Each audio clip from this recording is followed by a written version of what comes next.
和未婚夫谈了8年，要结婚时，他却来逼我分手，原因是小三怀了他的孩子。他说我的肚子这么多年都没有动静，家里条件又没有小三好，娶我对他没有半点好处。我冷笑同意，和他分手没有半分犹豫。然而半年后孩子出生，他看着襁褓中的婴儿，居然崩溃不已，打电话给我，痛哭说他错了。大家好，开始今天的分享之前，希望你能给人间烟火点个订阅，我将会分享更多优质的内容。去给林瑞送饭的时候，听到他和同事在楼梯间聊天，家里给我安排了相亲，条件挺好的，我年纪不小了，是该考虑谈婚论嫁的事了。他的同事有些诧异，你和小沈分手了？没听说呀，谈了8年，从上大学到工作，怎么说分手就分手？林瑞满不在意地说，还没分手，快了，就是在一起太久了，我才想换一个人。结婚嘛，总归还是要点激情的。沈秋怡整天素着一张脸，我对她都没了热情，我现在都不愿意和她一起出门逛街，你懂那种感觉吗？丢人！指甲深深地嵌进掌心，我痛到咬紧了这下唇。上大学的时候，追我的男生不计其数，可林瑞是其中最特别的一个。他总是会在我最需要帮助的时候出现，懂我的一切喜好，让我觉得他就是我的灵魂伴侣。在一起后，他带我去吃各种美食，让我一不小心发了胖。我陷入容貌焦虑，难过了好久。可是他却抱着我说，我喜欢你，从来都不是因为你的长相，不管你什么样子，我都会喜欢你。现在这样最好，不会被别人抢走。后来我生病住院，他也无微不至地在我身边照顾，整日蓬头垢面的样子，连我自己都尴尬。可他却像是没发现一样，一如既往地说着那些甜蜜的情话。林瑞一点一点让我不再执着于外貌，甚至让我习惯了素颜出门的样子。可偏偏现在，我这个样子却成了他口中的丢人。一旁的反光玻璃仿佛也在嘲笑着我。蓬大的连衣裙洗得掉色，头发高高扎起，脸上一片没有血色的白。20来岁的年纪，我把自己过成了老妈子。吸了吸鼻子，我连饭袋饭盒扔进了垃圾桶。和林瑞的分手，总归要体体面面。林瑞没有找我，我也没有找他，他似乎默认我们在冷战，对我们之间的关系黑不提白不提。而我也恰好利用这段时间，开始让我自己变好。因为底子好，所以我半个月就已经瘦了10斤，虽然还是有些微胖，但化上妆走在路上，也会有不少男生来要联系方式。闺蜜笑笑见我终于清醒，开心地拉着我要去逛街。就是这样巧，我们偶遇了林瑞，他和一个女生在西餐厅吃饭，难得的精心打扮，还给那个女生买了一束花。闺蜜气不过，打算上前找他算账，被我拉住了。无所谓，反正都要分手了，你这样他反而会普信，觉得是我不甘心。可我们不找他麻烦，他却在看到我们之后慌了神，和那个女生匆匆说了几句话之后，就追了出来，没有解释，而是质问：沈秋怡，你是在跟踪我吗？你不能总要我先低头吧？我好歹也是个男人，我今天就是在见客户，你可千万不要无理取闹。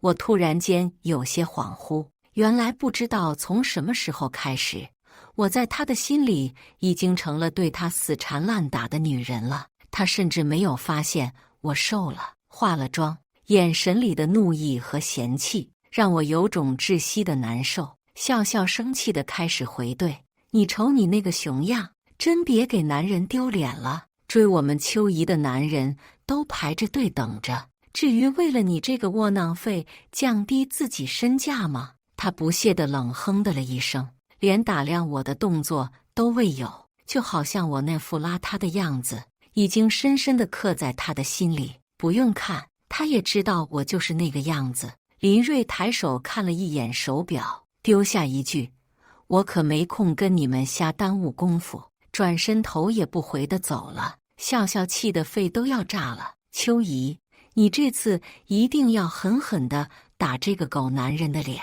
我点点头，打脸是一定的，不过不是今天。我不追求白幼瘦，一切以健康为好，所以我开始疯狂地健身，连闺蜜都对我竖起大拇指，说我是个狠女人。1个月之后，我已经重新变回那个身材玲珑、五官力挺的大美女了。和林瑞的恋爱纪念日那天，我约他出来见面，化了一个绝美的妆容，打算跟他摊牌分手。坐在咖啡厅里等了10来分钟，他都没有出现。手机上传来一条推送消息，是从前关注过的林瑞的小号。他发帖求助，谈了8年的女朋友，怎么提分手才能不让他纠缠？饶是已经决定要分手，但我还是觉得一阵恶心和委屈。一开始纠缠我的是他，到最后怕我纠缠的也是他。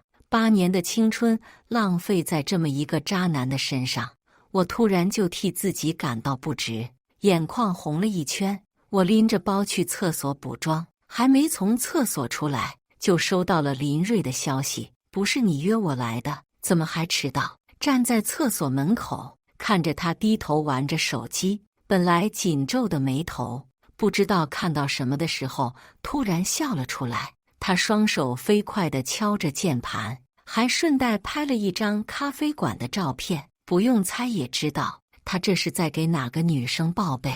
我和他刚在一起的时候，他也是这样，信息秒回。在我没有回复的时候，他都会随手给我发很多条消息。他说，分享欲是爱的表现。可是现在，我和他的对话框，甚至一屏上会出现好几个日期。时间跨度可能是1天，也可能是1个星期。深呼吸一口气，我快速地下单了一个跑腿，不到15分钟，那个跑腿就带着喇叭过来了。他确认林瑞的身份后，掏出喇叭就开始喊：“林瑞，你就是个脚踩2条船的渣男，家里穷得叮当响，还天天做梦想着入赘，猪肉都比你值钱，长得人模人样。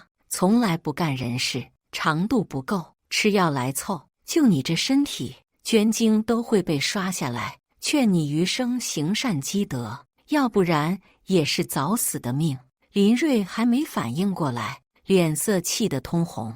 他伸手就要去揍那个跑腿小哥。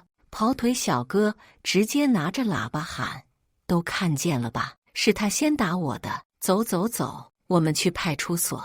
周围的人嗤笑一片，不停地用手机对着林瑞拍。林瑞脖子上的青筋都凸出来了，他拼命地给我打电话，嘴里还不停地骂着脏话。可我早就把他所有的联系方式都拉黑了，还顺手在他发的帖子下面评论了一句：“林瑞，分手吧。”笑笑听了我的战绩后，整个人笑得前仰后合。对，就该这么整他。我们家秋姨这么漂亮的样子，他才不配看到。那几天，我几乎要把林瑞从我的脑海里抛向九霄云外，直到我妈给我打来电话：“你表妹明天要带男朋友回家吃饭，据说是相亲认识的，双方都挺满意的。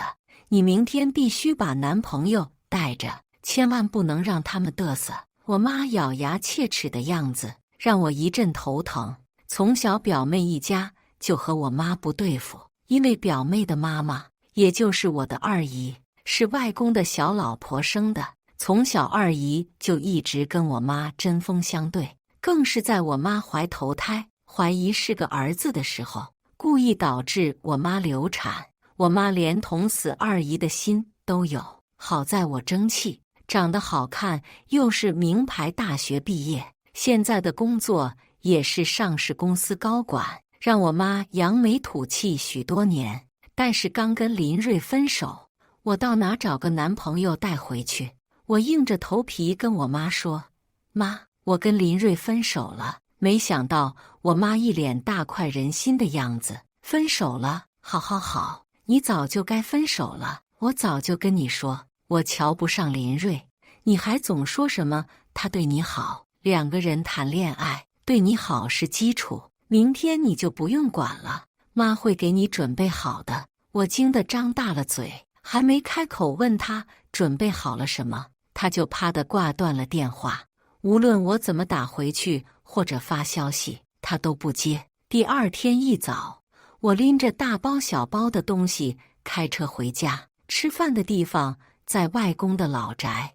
我妈难得地穿了一件新中式高定，优雅地坐在沙发上喝着红茶，而二姨隔着老远就伸头张望，看到我来了，屁股离蹬，立马开枪：“哎呦，秋姨呀，你怎么一个人来的呀？老大不小了，连个对象都没有吗？姨妈早就跟你说过，事业再成功也得学会做个女人。你看看你，整天连个妆都不。”后面的话，在我停好车走近，摘掉墨镜的时候，被他生生咽了回去。表妹也震惊到不行：“表姐，你怎么瘦这么多？”刚说一句话，二姨一个眼刀子，逼得她噤了声。而我妈不动如山地坐在位置上，轻轻地把茶杯放下。所有人都佩服她的定力，唯有我看出了她脸上那副暗爽的表情。她怕是心里已经开始放烟花了。昨晚她给我打电话的时候，我正在敷面膜，她自然也是没有看出来我的变化。我妈把千金小姐那副姿态拿捏得死死的。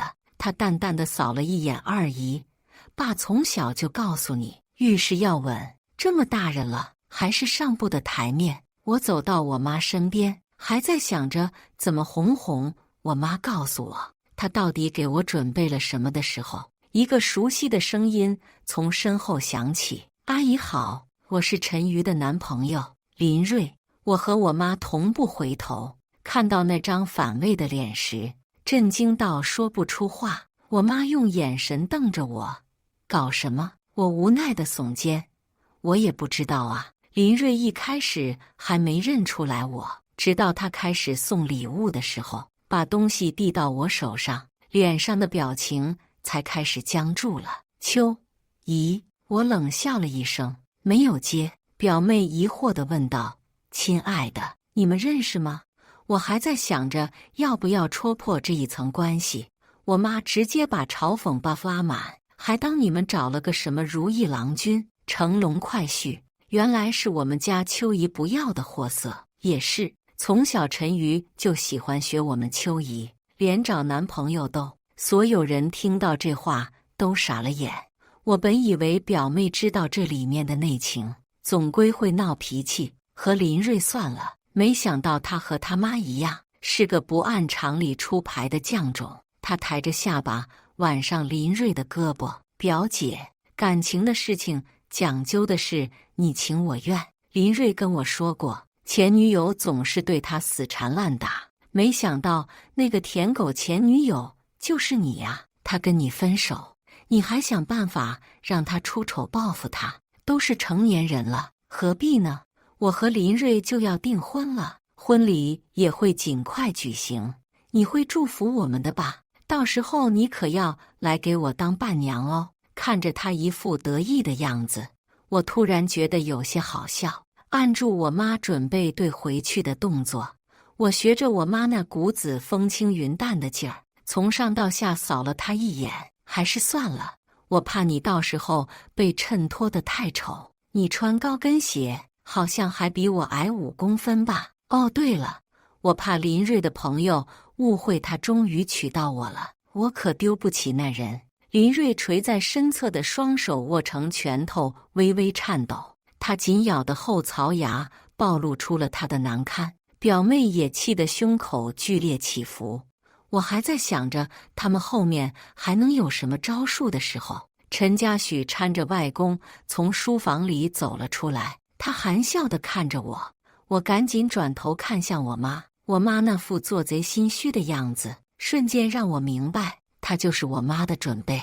陈家许的爷爷和外公是世交，我们也算是青梅竹马。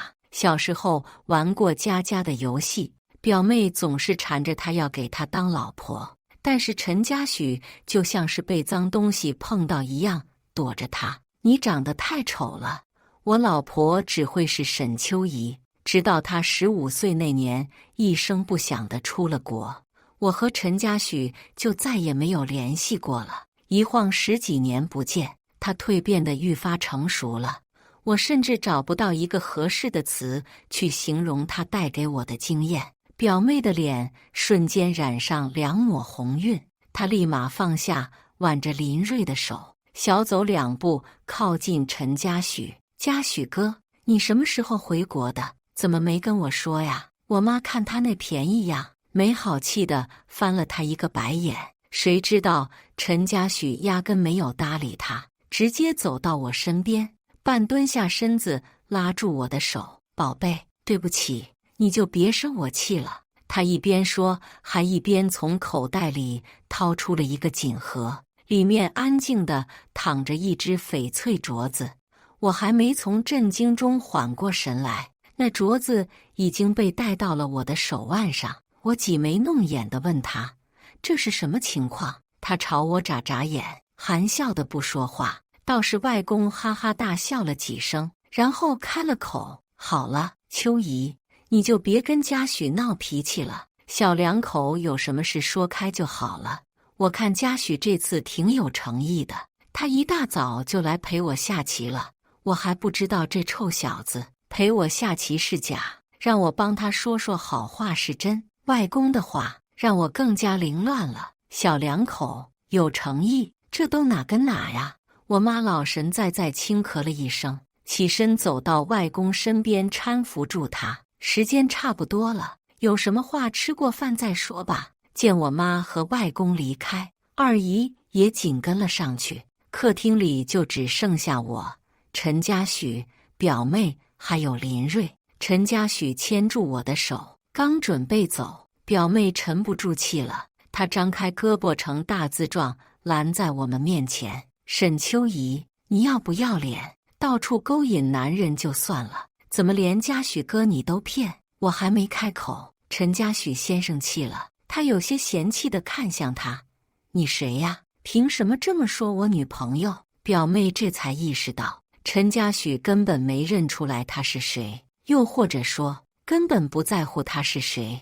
他受伤的眨巴了2下眼睛，泪珠滑落。家许哥，我是陈瑜呀，女大18变，你应该是太久没回国，认不出我了。说到最后，他的声音越来越低，或许是自己都不相信自己说的话，毕竟陈家许可是一眼就认出我了。林瑞看到他哭，立马把他护在怀里，指责我：沈秋怡，你居然为了一个外人欺负你妹妹，你怎么这么恶毒？就不怕被你外公知道吗？我差点没笑出声来。林瑞说这种话，看来是知道外公在家里的地位，但是不知道他怀里护着的女人，在外公心里什么都不是，甚至都没有陈家许在外公心里重要。陈家许面色不悦，刚要开口，被我捏捏手打断。林瑞，你真是上赶着当赘婿啊！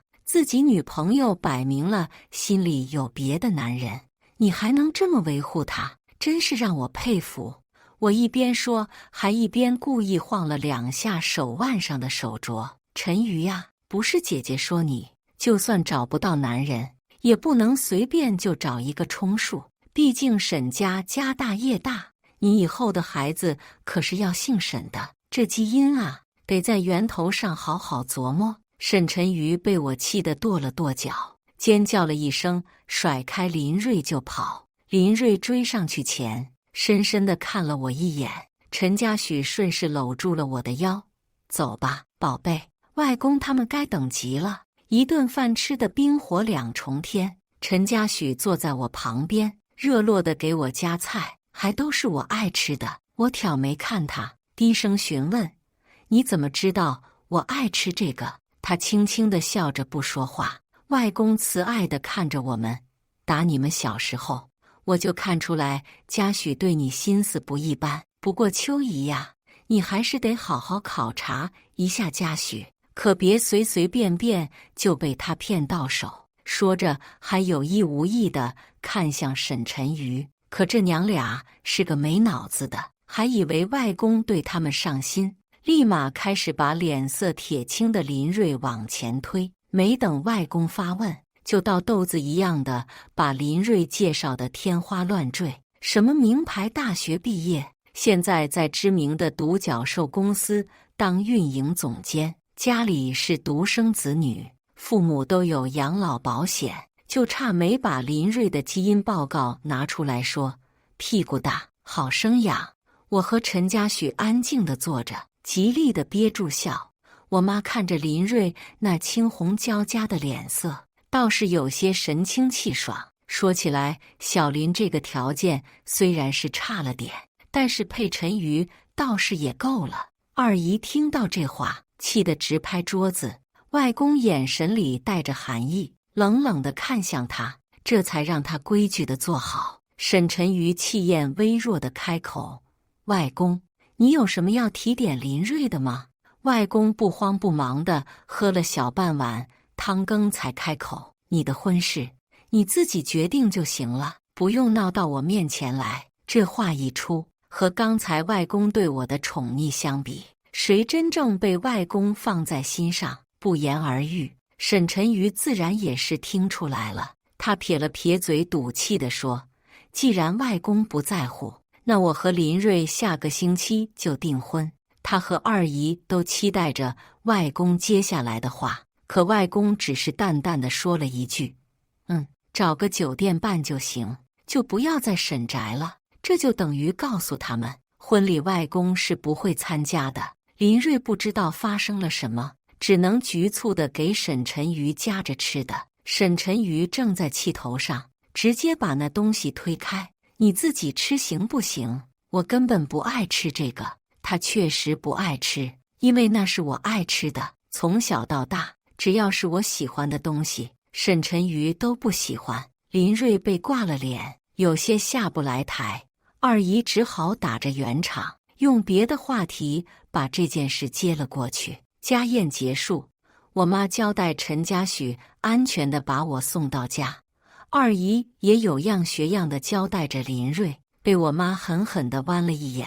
陈嘉许去车库取车的时候，林瑞也打算去，被沈晨瑜一句：“沈宅这么大，你哪知道车库在哪？还是我去吧。”说的又是一脸难堪。其实我们心知肚明，他是为了去找陈嘉许。我和林瑞站在门口的时候，他憋了好久，终于忍不住问我：“为什么？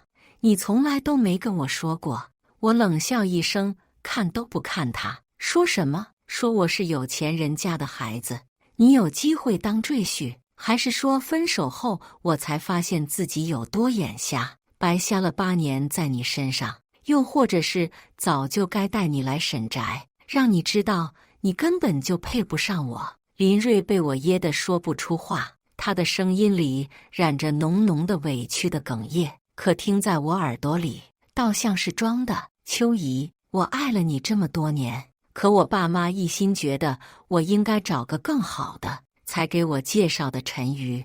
要是我早知道你也是沈家的孙女，我们怎么会走到这一步？你知道的，我那么爱你，就算你之前不修边幅，身材走形，我也没有想过和你分开。还有那个帖子，我也可以解释的，我是真的怕分手后你会太难过，所以才……他的话恶心的我胃部一阵抽搐。恰好陈嘉许这个时候已经开着车过来了，他下车给我开车门的时候，我顺势干呕了一下，倒在他身上，故意说：“嘉许，我好像有了。”除了陈嘉许，身后的林瑞和赶来的沈晨瑜都僵在原地，而他摸了摸我的肚子，大横将我抱着塞进了副驾，贴心的系好安全带之后，才大声说：“那现在你愿意让我对你负责了吗？”我戏谑地笑了一声，心里简直爽翻天。坐在车上，离沈宅有一定的距离后，我才想起来去问陈嘉许，你怎么被我妈收买，陪她演戏的？她委屈地看了我一眼，我就不能是心甘情愿的吗？秋姨，你都不关心我是什么时候回来的。我被她这副样子看得一阵心慌意乱，随口补了一句，那你什么时候回来的？其实我心里想问的是，你为什么这么多年都不联系我？可是我心里泛着酸涩，没有问出口。陈嘉许歪头看了我一眼，说：“你分手那天。”我一愣，没有反应过来。他接着说道：“林瑞不是好人，早就该分手了。”这话和我妈说，我的语气如出一辙，我都差点怀疑他是不是被我妈灵魂附体了。见我不说话，他一个人自言自语说了好久，大多都是他这10几年在国外的经历。直到最后，他突然语气暗淡了下来：“秋姨，我说对不起是真心的，为我当初不告而别。”我摸到手腕处的冰凉，把那个镯子吞了下来，小心翼翼地还给他之后说：“这个太贵重了，我收不起。”一语双关，既说的是镯子，也说的是他的心。他有些焦急的还想再说什么，被我打断：“我还有点事要处理，就把我放在这里吧。”和陈嘉许分开后，我恍惚了好几天。林瑞换了一个号码，开始联系我：“秋姨，我们可以谈谈吗？我知道你心里肯定还是有我的，要不然也不会为了我减肥，对吧？”正好笑笑坐在我旁边，看到了这条消息，他气不打一处来的，直接给那个号码打过去电话：“林瑞，真不知道你哪来的脸，不要脸就算了，还没脑子。麻烦你去看看我们秋姨的微博吧，减肥日记系列已经点赞100万了，好吗？”从我觉得要体面的和林瑞分手开始，我就在微博更新我的减肥日记了，就是为了防止有一天林瑞会拿这事出去显摆，说我是为了追回他才减的肥。笑笑挂完电话，立马把从咖啡厅拷贝的视频发到网上，长篇大论交代了林瑞的那些渣男言行，还特意转发了我的减肥日记，时间线清清楚楚。他总不能还睁着眼说瞎话吧？不到5分钟，笑笑发布的视频下面已经有人开始指路我的微博了，网友纷纷骂林瑞眼瞎心脏，这妥妥的破啊！姐姐甩得好，坏消息，渣男流入市场了，姐妹们小心！美女姐姐一点都不胖，简直是当代玉环，好吧？我是咖啡店老板，这男的1个星期在我店里相亲了8回，真是时间管理大师。笑笑给那些骂林瑞的评论挨个点赞，直到沈晨瑜给我打来电话：“沈秋怡，你才是渣女！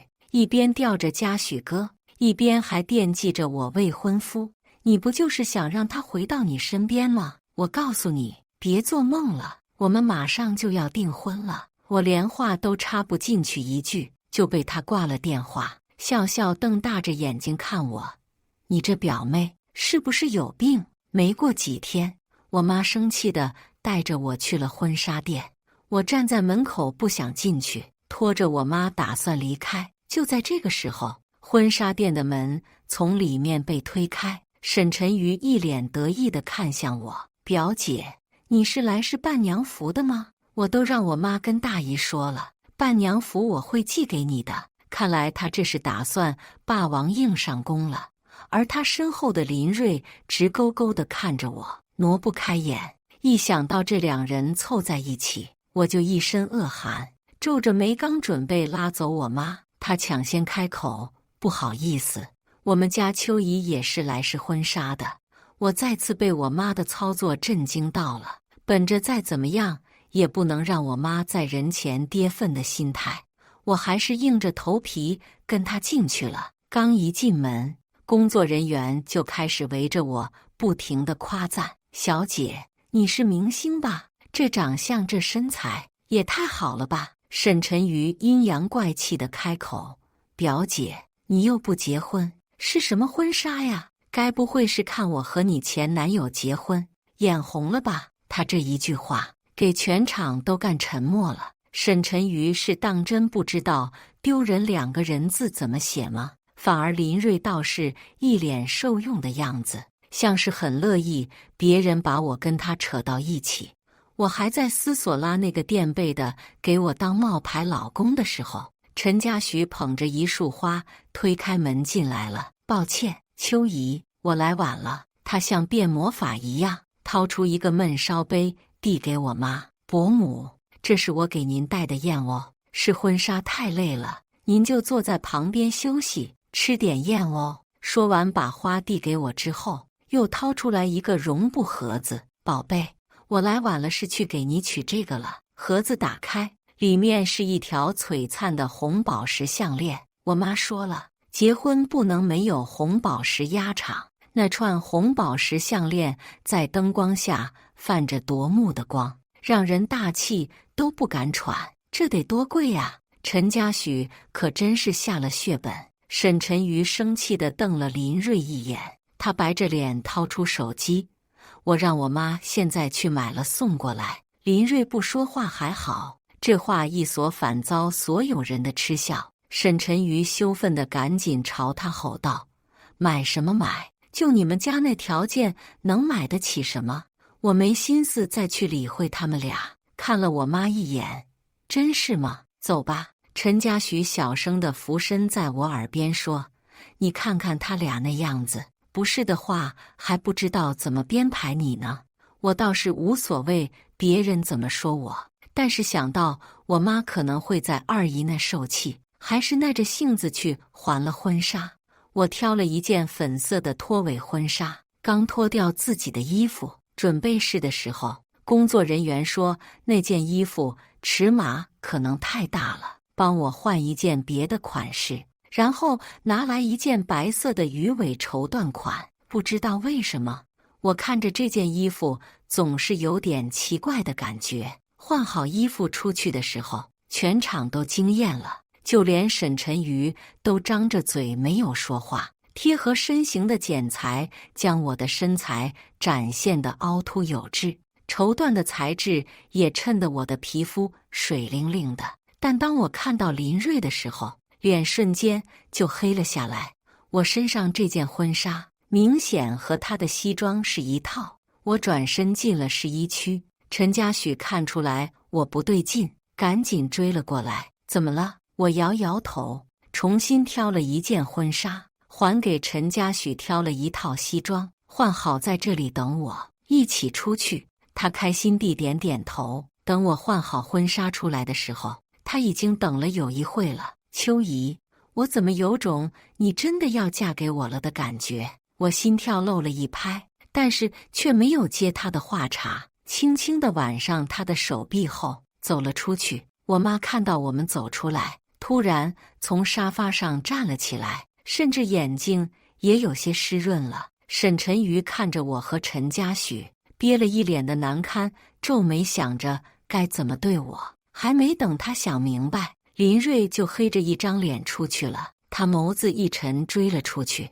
我这才放下挽在陈家许胳膊上的手。任务完成了，今天谢谢你。他有些受伤地笑了笑，跟我还客气。我妈似乎看出来他有话要说，拉着工作人员走了。大厅里就剩下我和他。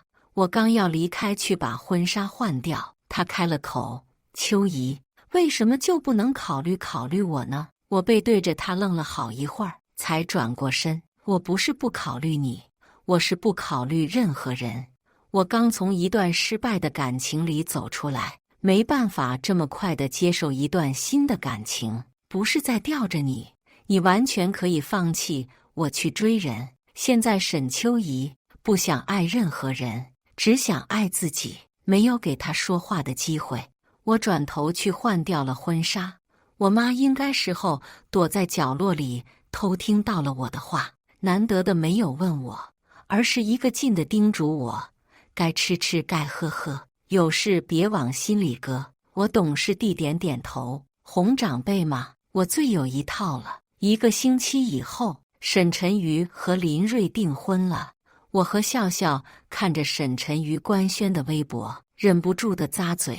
沈晨瑜晒出来的婚纱照，是那天我试过的那款白色鱼尾绸缎裙，哪怕后期给它精修了，这套衣服穿在她那个55身的身上，也显得不伦不类。脖子短，腰粗，屁股大的毛病全部都暴露出来。笑笑腹黑地甩出一张我穿着健身衣，马甲线、人鱼线清晰可见的照片。我笑他幼稚，这都比他说他就是皇后身边懂事的老嬷嬷。有些事我不想干，他得替我干。我怎么想怎么不对劲，他是不是在讽刺我得跟别的女人抢男人？不过以他那个胸大无脑、只知道真面刚的性子，应该不敢讽刺我。沈晨瑜和林睿的订婚宴选在了市里最好的5星级酒店。为了办好订婚宴，听说林睿还找了不少人借钱。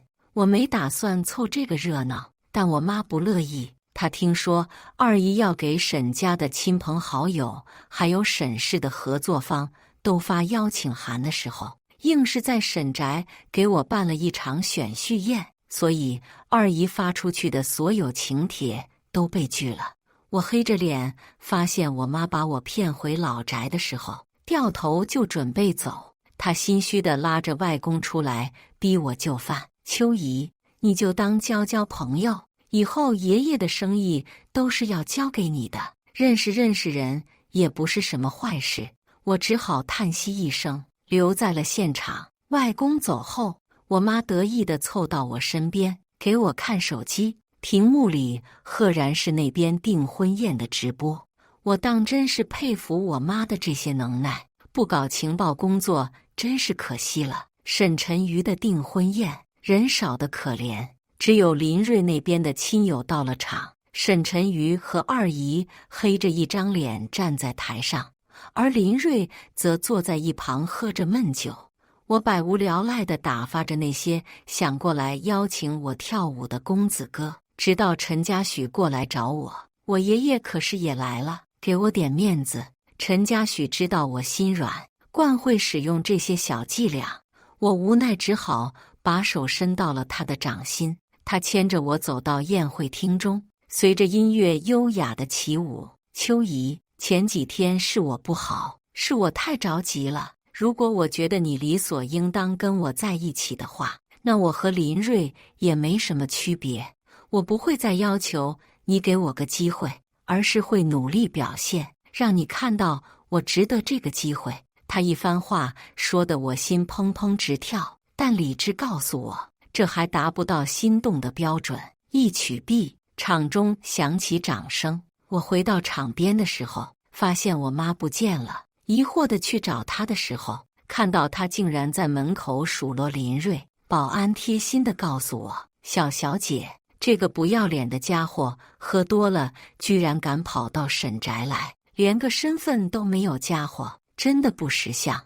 他倒在地上一个劲地说，沈秋怡，你怎么这么狠心？被我狠狠地踹了一脚。我告诉他，追我们小姐的人多了，不是什么不三不四的人都有机会见到小姐的。可我让他赶紧滚，他不乐意，非要撒泼，所以沈小姐就过去收拾他了。我看着我妈指挥着人对着林睿一个耳光接一个耳光的打，看得我眼皮直跳。跟在我身后的陈家许掏出一个大红包给那个保安，嘴里还振振有词道，干得不错。我一阵无语，没想到这俩人这么彪，无奈地发了条消息给沈晨瑜，让他来领人。据说第二天，沈晨瑜就和林睿去领证了。